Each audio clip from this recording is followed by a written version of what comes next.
people in the mystical literature, the near-death literature, even the schizophrenia literature, let's say. And also alien abductions. You don't always have to see angels. Well, no, but when I started the studies, I had no interest in the alien abduction phenomena. In fact, I didn't know anything about it. And it was just as a result of the stories my volunteers were telling me that I was then kind of made to learn and start to listen to more about the alien abduction literature. But I went into the research expecting to hear stories the volunteers would be telling about states that I assumed would have a lot in common with reports from the near-death literature and the mystical literature, either the spontaneous mystical states that just descend upon people or those that result from a concerted effort with meditation practice or prayer. And what did you find? Well, I guess early on, I was kind of listening to and kind of heard the experiences that I was expecting to. I expected mystical experiences or mystical states to be elicited by a big dose of DMT. I was expecting near-death states to be pretty frequently represented in the kinds of reports volunteers were giving.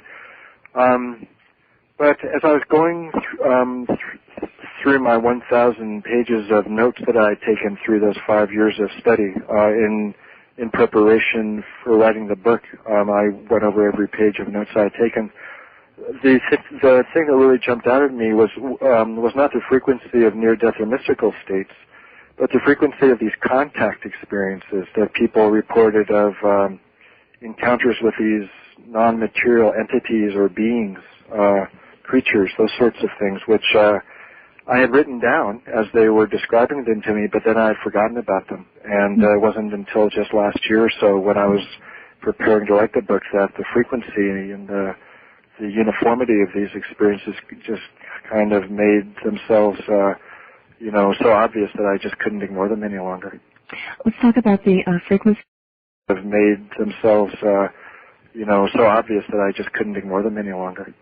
Let's talk about the frequency and then the uniformity. How frequent were these?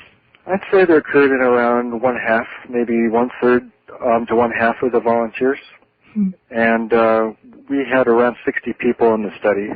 They got 400 doses of the drug over the space of a number of years and a number of research protocols.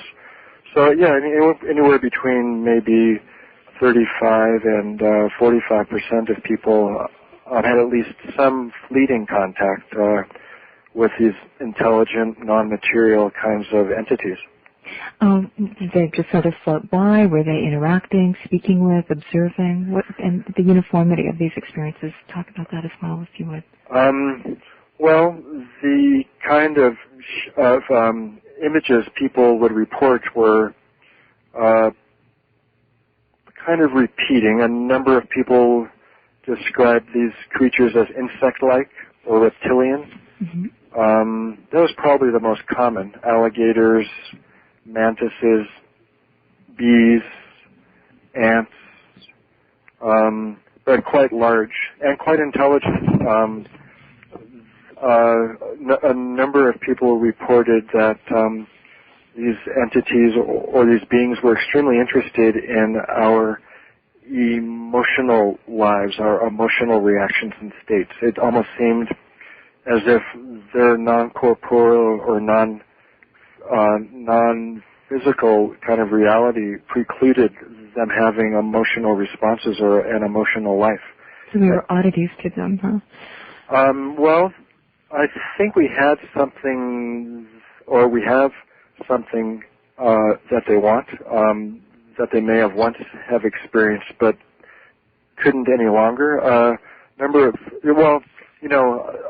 have to kind of pause for a moment about these descriptions. I'm kind of talking about them in a matter-of-fact sort of way, but it took me a few years of really thinking about these reports before I attained any sort of equanimity about even thinking about them, let alone talking about them to other people.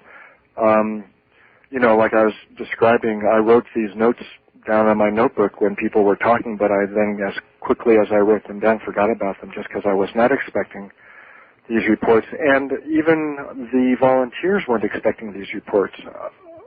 These studies were taking place in the early 1990s when the whole alien experience really wasn't that much a part of the mainstream.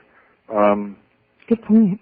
And when as time went on and people were reporting more and more of these experiences under DMT, I would ask them if they knew anything about UFOs or aliens or unidentified flying objects, those sort of things. If they were bringing in their own imagery and interest into the experience? Yeah, I was curious about that. And the majority of people with those sort of experiences either were completely unfamiliar with any of the literature on aliens or had no interest or were quite skeptical about the whole phenomena.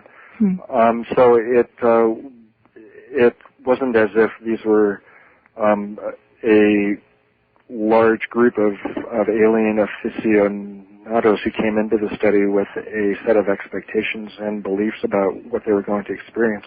Right.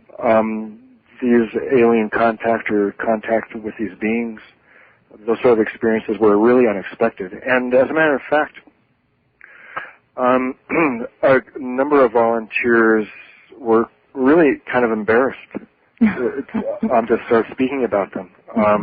I would sit quietly and encourage them to talk, and they would kind of preface their remarks by saying, well, I just don't know if I want to tell you what just happened because it's just too weird.